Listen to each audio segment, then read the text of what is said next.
Ano siya? Red tape o walang pera? Di ko alam talaga. You know how much? 145 million pesos. Ang laki naman man. Cake lang. Guardia, 110 million pesos. Gamot. Gamot is about 1.4 billion pesos. Yo, what's up, happy people? Sa mapagpalang araw, gabi, tanghali po sa ating lahat. For today's video mga kuys, mga guys, nakakagulat at nakakalulang halaga ng pera, bilyones po yan ha, na natuklasan po ni Yorme Isko Nagulat. Ha? Diyan sa pamumuno ni Lacuna na ilang buwan na palang hindi siya nakabayad mga kuys, mga guys. Ang tanong, saan ngayon ang pera?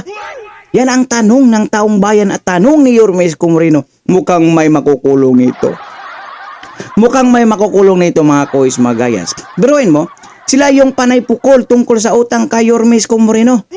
Pero ngayon natuklasan ni Yorme Isko Nagulat, naku po, bilyones ang halaga. Nasaan? Mayora. Ha? Bago po tayo mag-umpisa mga kuys, mga guys, kung bago naman po kayo sa aking YouTube channel, please follow, like, and share, and subscribe. Mga kuys, mga guys. At may gamig love shout out to Brad Puwet, ayan, Ma'am Cherry Tuzake, Ma'am Feliz Nel, Ma'am Marmaladi Day, Ma'am Princess Sablawan, Las Precious, Ma'am Jane Foco, dami gamig love shout out, and Ma'am Melcy, KTV Pilipinas, at sa lahat ng mga iskunyan, super vloggers, Kuya Machi TV, ayan, Charlie Reyes, may gamig love shout out po sa ating lahat. So without further ado, let's begin. Sa lahat ng viewers ni Dodoy Te, ito, yun, no? Steady lang kayo dyan sa Gedli. Please continue to watch the videos and please do subscribe. Ingat kayo. God first. Mayor-elect Isko Moreno. Welcome to Truth on the Line, the Philippine Star. Wait. Mayor-elect. Oh, Thank you, Ami, at sa ating mga staff sa Philippine Star, sa digital at print, at sa lahat ng mga manonood, magandang araw po sa inyo. Siyempre, kukumustahin. Unang-una natin, priorities mo, pag-upo mo. Alam namin, you always hit the ground running. Oh. Day one, anong gagawin nyo? Well, with the situation right now at yung tema ng damdamin ng tao during the campaign, the most worrisome for them, no, is the cleanliness of the city and the peace and order of our city and its citizens. That will confront immediately on the first few hours when we assume officially by June 30 afternoon. No? Ayun talaga ang prioridad kasi alam mo, nangadugyot ang Maynila ngayon, napapansin ng tao. And yung mga magulang, no, nag-aalala na kaliwat kanan ng snatching, holduping. And remember, Ami, and to our viewers, Manila is the host for our educational institution. Oh, ang dami. If not all, at least most schools are located in Manila, except for Ateneo de Manila, who is located in Quezon City. But these schools caters for hundreds of thousands of students, day in, day out. The one who is living in the city through dormitory, because they study in Manila, and the one who comes in and out of the city. And it is worrisome for our parents, no, in the city. Plus yung mga tagalungsod ng Maynila. And it should be addressed by the local government. Can you be more specific? Ano yung mga naiisip ninyo na pwedeng gawin? Kasi I think it's all over the Philippines na isang concern yan ngayon, ano? Yung peace and order. The presence of government should be felt. If possible, at least 24 hours. It doesn't have to be you, but the uniformed personnel must be active and always present and visually present in respective areas. Particular yung concerned areas like the tourist belt, the business area, and the academic institution area. No? Plus, of course, yung mga challenging community based on historical facts, no? Kailangan bantayan nyo. Like for example, yung madalas na mapanood ng taong bayan, yung Arten. It's really, in fact, it went up to the Senate, di ba? The attention was called in the Senate hearing. Ironically, this is a local problem that we will address in our own little way with the help of our uniformed personnel.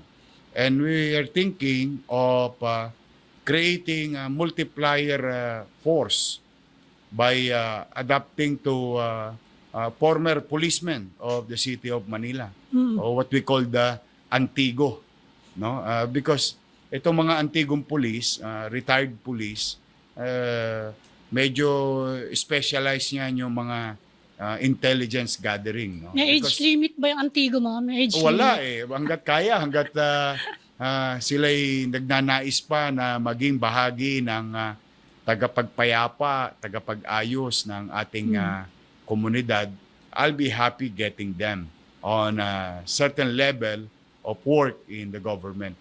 But particular lang is to really create a multiplier force for our official uniform personnel in the city of Manila. May specific target ka ba? Nabanggit ko yan kasi ang gusto daw ngayon ni President Marcos maging street level pusher ang pagtutuunan ng pansin ngayon ng pulis apart from the big pushers, no. Meron ba kayong aligned ba kayo sa ganyang takbo ng It policy? makes sense if there is lesser and lesser, or in the absence of user, there is no use for the dealers to conduct illegal trade or trading of drugs, no? But sa atin naman, while we support the call of the president, but everybody must answer. The pushers, the big time pushers, low-key dealer and distributors, and those victims. Alam mo, at some level, yung may mga user na biktima din naman, no, ng sirkumstansya. At yung iba naman, habitual. And this must be addressed also. But isa lang ang kategorya nila. Tangan-tangan nila yung illegal na droga, o ibinibenta nila yung illegal na droga, dapat silang papanagutin sa mata ng batas. Yun talaga. Ako naman, still, today is what? May 25. 25, no? You still have 35 days to go. Plano ko, payo ko, ako naman, hanggat kaya ko kayo makuha sa diplomasya, magbago na kayo ng bisyo. Yung hindi nakakapanakit ng kalusugan, nakapananakit ng pamilya, at nakakapamerwisyo ng kapwa.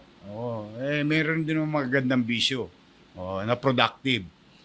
If not, magbago na kayo ng address. You are not welcome in the city of Manila. Talaga naman yun, pinagpapaalala ko na. Come June 30, 12:01 p.m., may gobyerno na po sa Maynila. Sapagkat, yan ang ipinangako ko sa taong bayan. Hiniling sa akin yan ng taong bayan through town hall meetings. At yan talaga ang request nila. Basura at saka peace and order situation. Sa basura naman, may ongoing ngayong clean up sa Divisoria May kinalaman natutuwa ko ba nga dyan? ako, maraming mga nagba-viral. May isang mall na panood ko, they were being interviewed by the bloggers and they were asked, ba't to kayo naglilinis? Ba't kayo nag-aayos? Sabi niya, hindi na namin hintayin si Yorme dahil alam na namin yung gagawin ni Yorme. I'm happy. No, people get inspired to put things in right order. I'm really grateful. Maraming salamat sa inyo sa mga nagkukusa na linisin na natin ang ating kapaligiran, linisin na natin ang ating pamayanan. At the end of the day, tayo rin naman ang makikinabang dito. If not for us, at the very least, for our children and their future. I cannot do it alone, Ami, with all honesty. You know, you have about 2 million nighttime population and 3 million daytime population. And while it is true that we don't produce anything, but we distribute everything in the city of Manila. So imagine the incidental garbage, no? Yung dulot nito. And any mayors, lalahatin ko na, cannot do it alone. Even the president cannot do it alone. We must help the government, the national government, and the local government, tayong mga mamamayan. And I'm grateful. Thank you. Napansin ko kasi ngayon yung ginagawa ko dati na nililinis yung yung kalsada o inuumpisahan na ng mga tao, yung mga mamamayan, yung dating ipinakisuyo ko na ilagay sa tamang sisidlan yung basura, our obligation in the future is to collect it properly. But for the meantime, I am thankful and grateful to each and every one of you, my fellow Manileños. Speaking of collection, nagka-problema, hindi ba, until a few months ago, yung collection mismo, garbage collection, may long-term solution ka ba doon, yung sistema ng pagkolekta? Well, one, true, nagkaroon sila ng challenges because they shifted to a contractor who doesn't knows the city of Manila.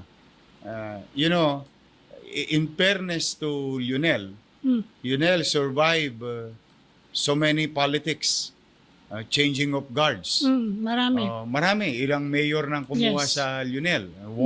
Lionel won the bidding because they really know and they have the capabilities to collect properly and on time ang basura ng Maynila.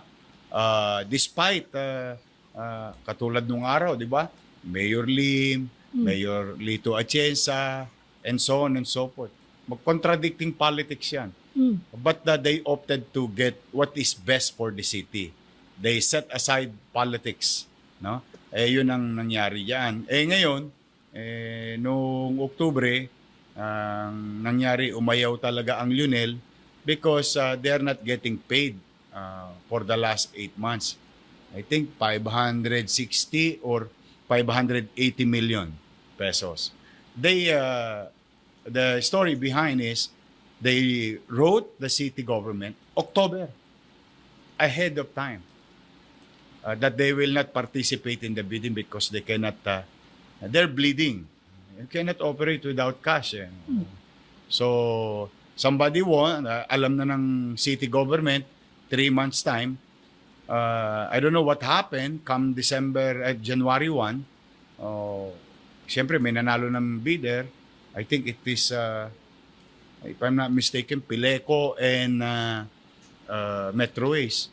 Nagkalat ang basura. Alam naman natin, historically, Ami, pag January 1, talagang kailangan mabilis kumilos ang mga garbage collector company. But nandyan na yan, and really, the people are really calling the attention of the city government to really clean the city, and that we will do. So hopefully, someday, somehow, everyone will participate in the bidding. We might get new sets of group of companies who are interested to clean up the city, and hopefully those who will participate will do their job if they win the process. Yung unang upo mo, ang natatandaan ng mga tao, ang biglang luminis yung CM Recto, nawala yung mga sidewalk vendor. Blooming Diba? Treat, Carriedo, Wanduna, Inaway Soler. mo lahat ng mga ng mga sidewalk vendor. Anong aasahan natin ngayon? Basta sa ating mga kababayan, no, live and let live principle pa rin ang i-apply natin. What is non-negotiable is non-negotiable. And I'll tell you, basic streets muna tayo. The major thoroughfare of the city of Manila. Carriedo is non-negotiable. We're talking about vendors, ha? Blooming Treat is non-negotiable. It has to be clear of obstruction. Immaterial of what obstruction is there. Tao or wares. Okay. One Luna is non-negotiable. Soler is non-negotiable. Recto is non-negotiable. These are Pedro Hill, Paura is non-negotiable. Why am I very strict or sure about this road? No? Alam mo, Ami, totoo, marami sa ating mga vendor may hihirap din. Pero marami din dyan mayayaman na. Pero sigurado ako, most of our jeepney passenger ay mga hand-to-mouth din. They just wanted to go to work early with a clean street, with on time. nakakaawa din naman yung ating mga mananakay ng jeep. If it is obstructed, then they're going to be late. If it is filthy, kung mabaho, mangangamoy sa damit. Ganon din ang mga bata, papasok sa eskwela, gamit ang mga kalsadang yan. Yung mga papasok sa hanap buhay, o yung mga jeepney driver na nahihirapan, mga tricycle driver na nahihirapan, dala ng balakid sa kalsada. So kung naghahanap buhay yung vendor, naghahanap buhay din ang mamamayan. Whether maybe some of you here or journalists who will go to their respective houses and will go to office. Imagine if they were late and they smell bad because the roads are full of obstruction and filth. Now, at the same manner, Ami, to our viewers, meron naman akong pinapayagan. Kaya ako sinabi kanina sa ipinagpauna ko na, yung live and let live principle, o katulad halimbawa, if we speak of a perpendicular line,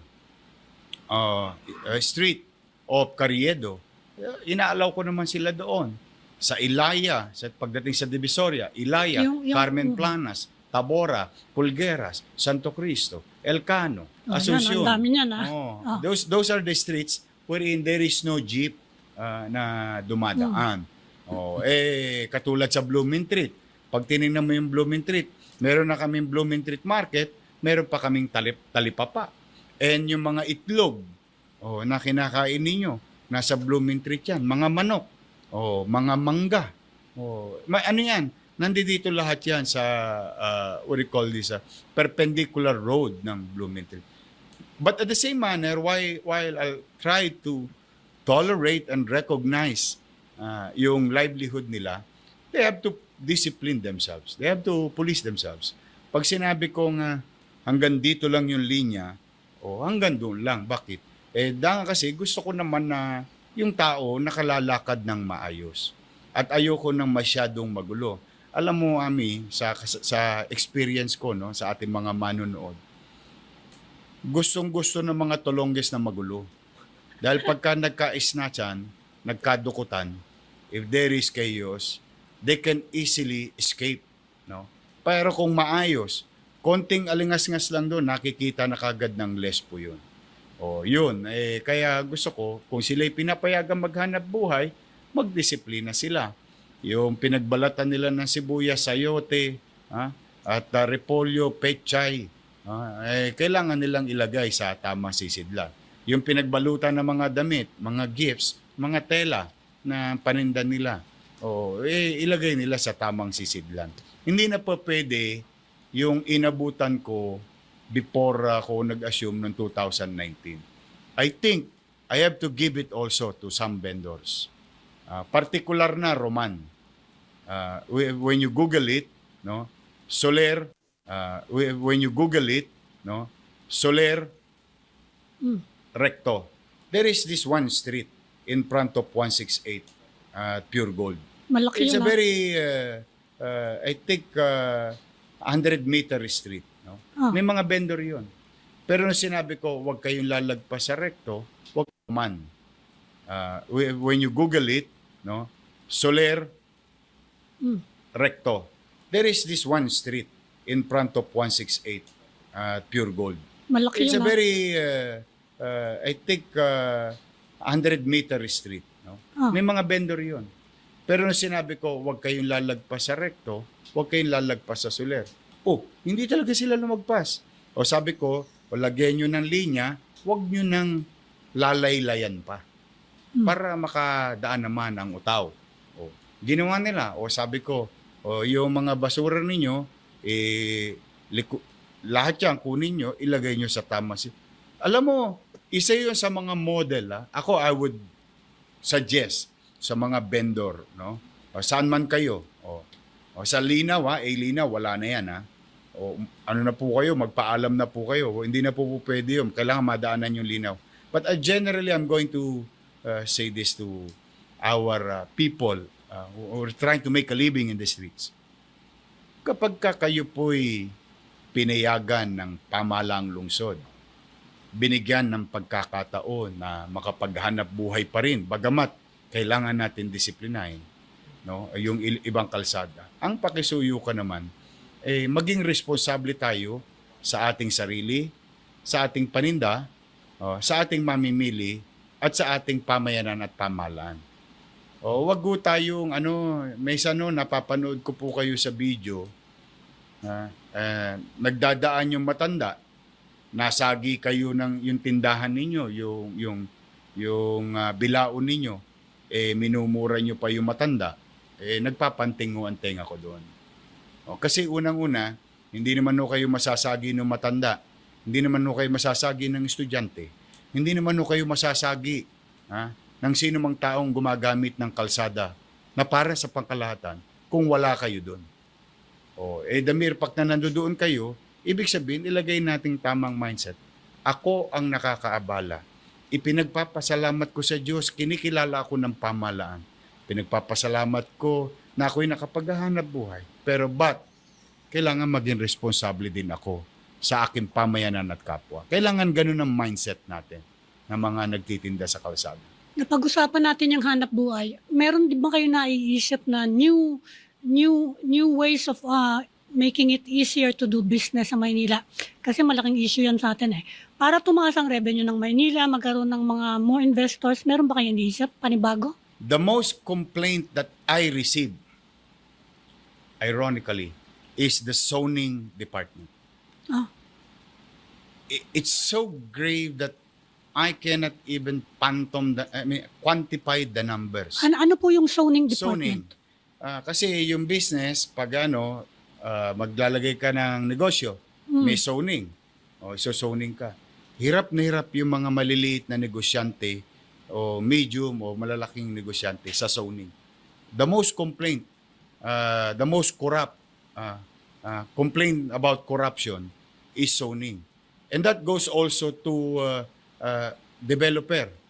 Ito pa malungkot. Alam mo ba, may nakakatanggap kami ng reklamo. 30 square meter, 50 square meter. Magpapagawa ng bahay. Mababalitaan ko na hinihinga ng 300,000 para sa zoning permit. Anong ibig sabihin ng zoning na residential siya? Residential Magiging siya. residential siya. May mga rules kasi sa building code. Yes. Sa zoning. Yung land use. May mga rules yan Alam mo, I always try to follow rules, no? But if there is what you call exemption, which meron, yun medyo inabuso yun ng ilang individual. Para makapagpatayo ng structure sa bawal na lugar. Hindi bawal. Yung land use, for example, no, I'll tell you, halimbawa, itong loteng itong Philippine Star, ang allowed lang dito is 4-story. Yes. Let's just say, you wanted to build 5-story, 6-story. You need to pass through the exemption. The exemption process, may rules, no? Doon nahihirapan ng taong bayan. Meron isang insidente, I think 60 square meter, inutang niya sa Pag-ibig, 500,000. Hinihingan siya 500,000 din ng city government, ng empleyado. Awang-awa ko, may isa pang ang matanda nagwala doon sa floor na kung saan may zoning. And this is perennial complaint. So there must be something that to look into. Basta mga nanay, tatay ko o mga negosyante, huwag kayong mag-alala. Kakalusin ko po lahat yung mga nang-api sa inyo dyan sa zoning. Kasi nakakasira yan ang negosyo. And you're very right, Ami, when you ask that. Kasi ang buhay ng lokal na pamahalaan, sa pangkalahatan na to, no? 1,600 plus LGUs ay yung local source and yung regulatory piece. The more businesses for the LGU, the more taxes that we can gain. And that can be turned into services. Kaya kailangan namin. Yung paglabag, hindi natin kakastiguhin natin yung paglabag. Pero yung pang-aabuso mismo ng pamahalaan, yun naman ang hindi ko ito tolerate. Nagtengang kawali ang pamahalaan. Diyan sa zoning department, o diyan sa building official. Kaya nataboy yung ibang mga namumuhunan sa lungsod. We're talking of restaurants, karinderya, warehouses, small houses, big developer, and so on and so forth. Very perennial, Ami. Nalungkot ako talaga. Kasi, Ami, you cannot lie with numbers. When I became mayor in 2019, in hindsight lang when I became mayor in 2019, the average investment na pumapasok sa amin sa property development is about 20-30 billion. For so many years, decades, within that range lang. When I became mayor and I liberalized FAR, or what you call the floor area ratio, or the zoning department. So business and real property. You know, our first year went up to 123 billion worth of investment na pumasok. The second year na mayor ako, kasagsagan ng pandemya, 170 billion despite the pandemic. Kaya nakita ninyo, kailan ba kayo pumunta rito sa office dito? Kasagsagan ng pandemya, 170 billion despite the pandemic. Kaya nakita ninyo, kailan ba kayo pumunta rito sa office dito? Anong year? 2024? Remember, in 2023-2022, napansin nyo, nagtaasan ng crane sa Maynila. Ang daming crane. Like, when you see crane, ito yung yung nagde-develop ng Construction. property. Because I went to FFCCI, PCI, American Chamber of Commerce, Makati Business Club. Nag-rally ako or what you call the marketing rally. I tried to explain to them the tax system, the tax situation, and the FAR problem. They went back to the city of Manila. Pinatawad kami. Kailangan mo ba ng panibagong ordinances? Meron kang mga balak na hingin sa City Council? Yes, yung unang-una, we will, I'm going to ask the City Council to pass the General Tax Amnesty. Why, Ami? Alam mo, there are some individuals in government whom we call institutionalized.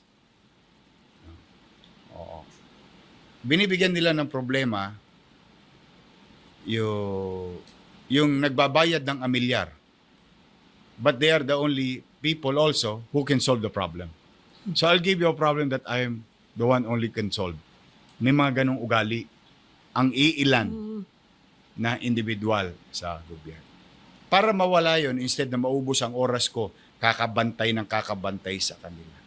Paluluwagin ko immediately yung kanilang problema wherein if we grant general tax amnesty in the coming days, luluwag ngayon. Hindi na sila maaabuso. They will only pay the principal. X surcharges and penalties. Yun, para we start from zero. Because anything above zero is positive. So we will help clean the books of our businessmen, clean the obligation of our real property taxpayers, and those who were abused, hindi na sila maabuso sa darating na panahon na tayo na ang namamahala sa Maynila. At the same manner, inuunawa ko rin yung hirap ng buhay ng pagninegosyo sa Maynila at hirap ng buhay ng tao dala ng masamang sitwasyon ng ekonomiya sa mundo, sa Pilipinas, at sa ating syudad. doon man lang maramdaman kagad nila na may gobyerno. May isa pang high profile na nangyari when you were mayor, dumami yung mga ilaw all around. Aha. Madadagdagan ba yan? Can we expect Oh. more areas na Kundi doon na nga magkakaganyan? yung iba eh. Oo nga, yan na nga. No, we will fix it. We will try, we'll look into the, basta first things first, mga kababayan ko. No? AMI and to the Philstar. No? Na tayo, I've heard, initial report pa lang to. And we will see it on June 30. There is a grave fiscal problem of the city. It's not about the loan. It's about paying the obligation of the city. And our numbers speaks of about 8 to 11 billion. Ano yung mga babayaran na yun? Ayan. Oo. Kasi yung loan, may binabangga ang cash yun, di ba? Yung loan na kinuha ko, based on Mandanas ruling.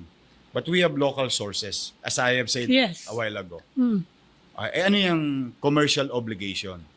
Ayan, halimbawa, bayaran ng coupon ban, ng tubig, ng kuryente, ng gamot, ng construction, ng basura.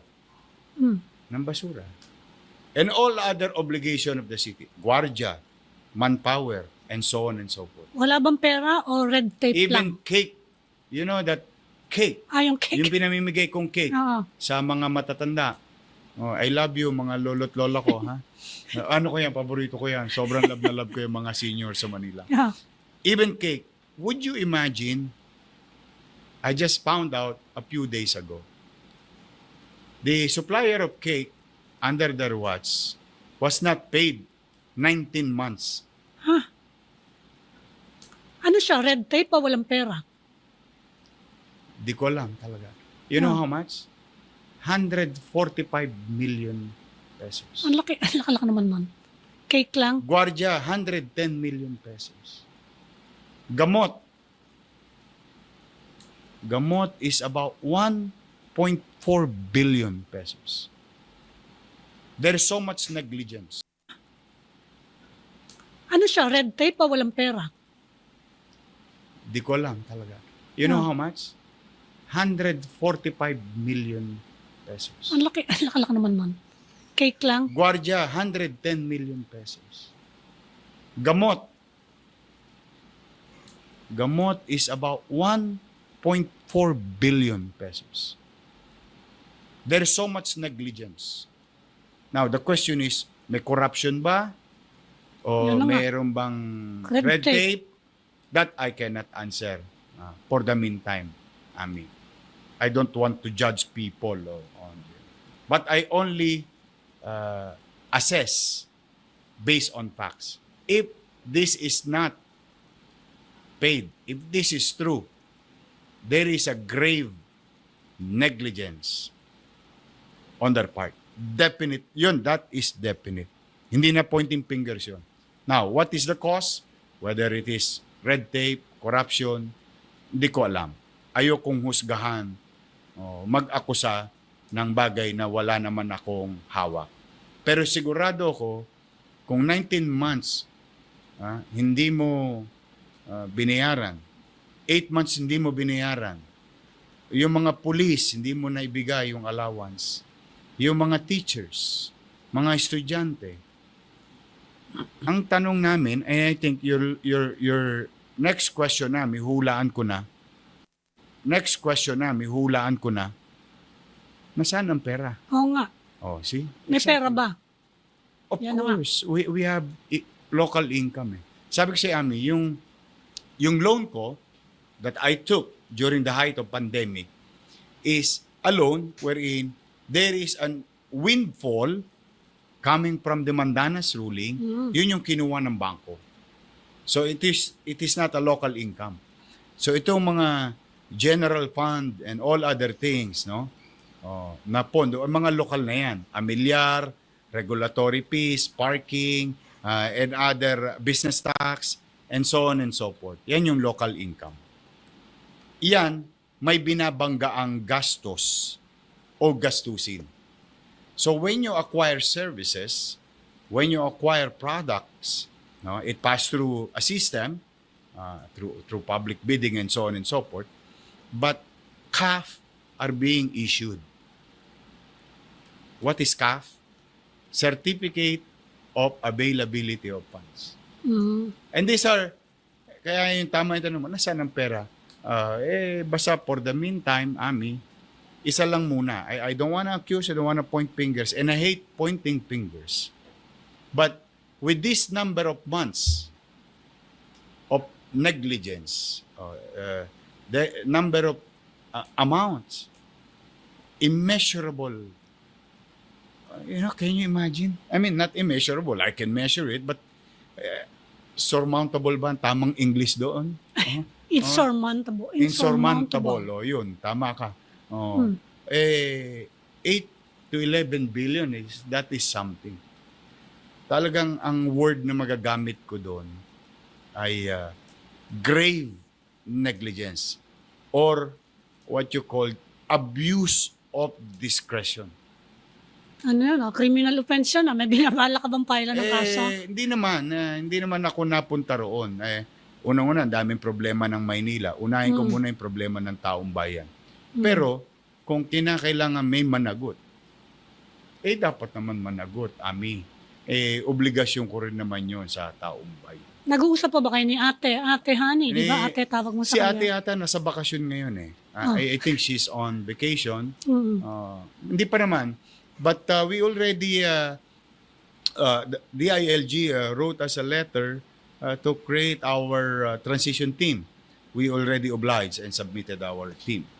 I don't know when are they going to call for the transition team to meet. Kasi gano'n naman talaga. Even alam mo nung panahon ni President Mayor Estrada, in fairness nga kay President Estrada, ang hirap ng laban namin noon. Pero nung manalo ako, ginawa nga nila noon, 1 week pa lang, nag-ano na kami. Anong tawag dyan? Nagta-transition na. Tapos, binigay niya maluwag na maluwag. Nagkita pa kami sa opisina niya. Saan ba political alignment mo ngayon? Kasi nagkampanya ko sino-sino dun sa ano mo Oy, thank with you, you. ha? Pero napansin mo pala kung sino-sino. Pero nagka-problema ka before, no? When you run for president, nagka-problema ka doon sa Pinklawan. Pero ngayon No, but medyo that's water halo-halo under ngayon. the bridge. Ngayon, ano ngayon siya? No, hindi. Buti napansin mo, Ami, no? Opposition, administration. I allow them to be on our stage. Why? Mahirap mangampanya ng nasyonal. Ayun Been there, done that. Yung ba takeaway mo doon sa 2022? Gusto ko, o kung sino humingi ng tulong, o kung kami hiningan ng tulong, welcome sila. I'm really happy that Vice President Sara Duterte stood in our campaign. And in fairness to her, kinampanya niya yung kanyang mga kandidato. Tapos, yung mga administration senator went to our stage also. Kinampanya nila ang kanilang mga kasama at kanilang sarili. Kami naman sa Maynila, at bilang aksyon demokratiko, hinayaan namin sila. Kasi bakit? Ang paniwala namin sa aksyon, hahayaan namin ng taong bayan ang pumili, ang bumoto. Kung kami nahinga ng tulong ng mga politikong kandidato sa nasyonal, basta hiningi sa amin, binibigay namin. And I'm telling you, straight, nasabi ko na rin naman to sa, sa isang interview. Alam mo, si Bam Aquino, binoto ko yun. I campaign for him publicly and include him in our ballot, sample ballot. Talaga? Ito yun. Yung halimbawa, sila Marcoleta. Benhar Abalos, nilagay din namin. O Philip Salvador naman sa kabila. Gringo Honasa. Kumbaga, lahat, pag inano mo, Philip Salvador naman sa kabila. Gringo Honasa. Kumbaga, lahat, pag inano mo, kung talagang sino ang gusto ng tao, hinayaan ko makapamili ang Maynila. And I'm very happy. Walang insidente. We're grateful to God and grateful to the situation. Walang nangyaring insidente. Ginawa kong Switzerland ng Maynila. Everybody, Neutral everybody welcome. Oo. Then I'll let the people decide, which in this case, nagdesisyon na ang taong bayan. But for now, more than politics, no? Setting aside politics, we have to move on and move on fast. Why? There are so many uncertainties in this world. While it is true, it's by the thousands of miles away from us, but it affects us economically. Now, at the end of the day, wala naman tutulong. If I may use the word of President Era Estrada, wala naman tutulong sa ating mga Pilipino, kundi tayo ring kapwa Pilipino. I think it's high time to help each other, help people in government, for them to succeed. Because I think, generally, most people in government really wanted to do service. And if we help each other, at the end of the day, tayo rin ang makikinabang. So, more than the politics and more than setting aside politics, magtrabaho muna tayo. At total, yung 28, malayo pa yan. 3 taon pa yan. At ipinapauna ko na bago mo ko tanungin. Tatanungin ko. Hindi na. Hindi. Tatanungin ko. Sasagot na ako. Hindi po ako tinatanong. Hindi, tatanungin ko. Hindi pang City of Manila yung sinasabi mo eh. Oh, Pang City of national Manila. pang national na yan eh. Oh. May pag-asa ba na umulit, No. 2028. Ami, tingnan mo. Why is it City of Manila is very important to each and every Filipino? Oh. Most Filipinos has a story to tell about Manila. Estudyante, graduate sa Manila, umuwi sa probinsya, nag-abogasya, abogado, doktora, and so. Manila, window of opportunity. That's why Manila is a very diverse city. Kapampangan, may baryo Mino kami. May baryo Kapampangan. Ilocano, there is Ilocano. Bicolano, kaya national so diverse. So, laging ang gawain ng Maynila na ma-magnify. And we cannot deny that. And we are the host of the seat of power. Now, we need to cooperate. Discipline, cleanliness. Ito na lang, Ami. Imagine mo naman, may dadaan na investor, dala-dala ng presidente. Magpa-pass by San Miguel. If they see chaos, what will be the impression of the investor, foreign investor?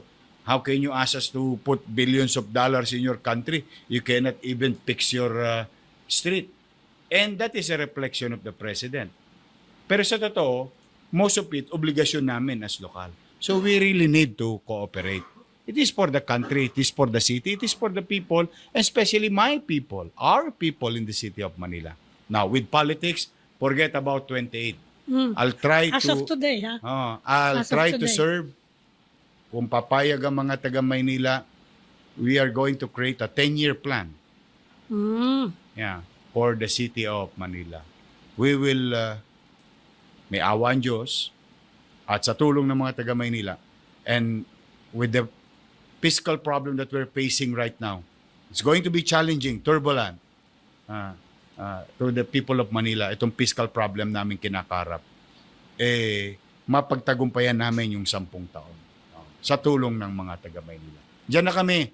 Hayaan ko na sila. Whether they are pink, they are yellow, they are red, they are green. Hayaan ko ang taong bayan na magdesisyon sa kinabukasan ng politika nila. For the meantime, I need to do what I need to do. I need to fulfill promises made in the last campaign. The election result of the city of Manila is a total rejection of that group of people. Ibig sabihin, no place in their heart talagang palpak, magulo, na walang gobyerno and so, that is a statement already of the people of Manila. And that, loobin nawa ng Diyos, na bigyan ako ng lakas ng pangangatawan kakayanan, that I have to answer to the people of Manila. And in fairness to them, I was asked also. And I committed also for a 10-year program for the city of Manila. Lalo na yung mga lolo't lola ko. Lagi nila tayo, wag mo na kaming iiwan, ha? Sabi ko naman, hindi naman kayo tayo iniwan. Gusto ko lang mag-serve, sabi ko. Pero taga Maynila rin naman kayo, Pilipino rin naman kayo. But again, that's water under the bridge. We'll focus on task at hand. And I'm happy. Don't get me wrong, Ami. It's really a good experience. Sa 2012, naman kayo tayo iniwan. Gusto ko lang mag-serve, sabi ko. Pero taga Maynila rin naman kayo, Pilipino rin naman kayo. But again, that's water under the bridge. We'll focus on task at hand. And I'm happy. Don't get me wrong, Ami. It's really a good experience sa 2022. Talaga, One for the book of my life, ha? One for the book yun. Takeaway mo, 2022. 2022, yun. Ano yung takeaways mo? Ano lang, siguro tingin ko yung habaan mo lang ang pasensya mo pagkakampanya. Talagang mainitin na ang ulo ng tao sa kampanya. But that is, as you age, lumalawak ka na, nagiging tame ka na. That's Tame it. ka na. That's it. We move on.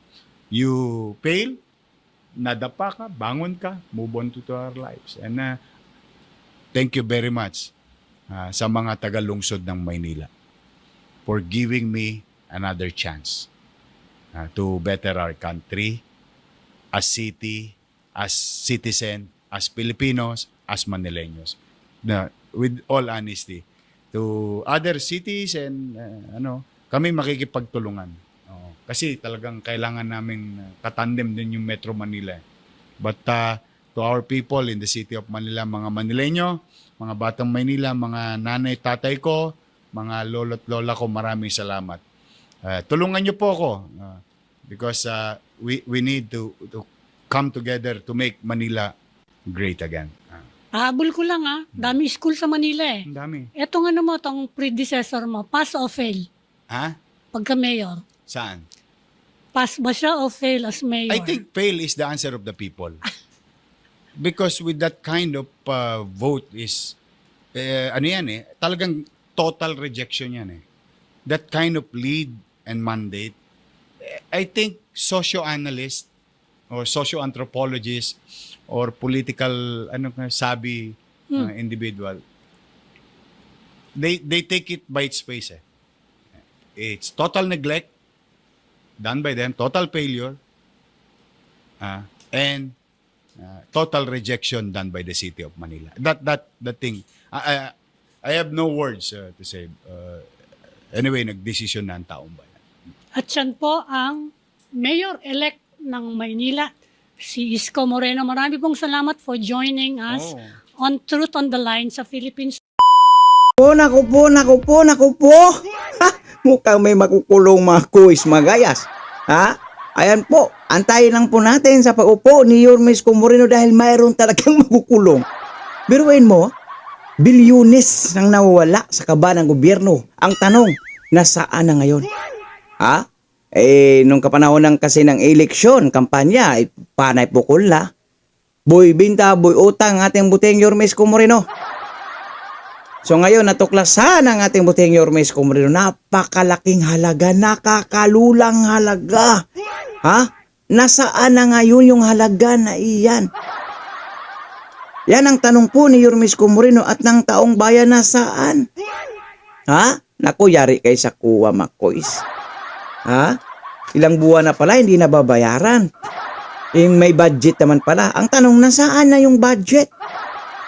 Okay, pakikomento po ng iyong mga opinion o reaction sa comment section ng ating video. Dahil lumabot po kayo sa dulo ng ating video, may karapatan po kayo mag-like, share, and subscribe. So for now, I'm God Manila. God first. God bless all. Peace. Bye-bye. Our hearts beat to the city streets. We began to feel the fire. We rise like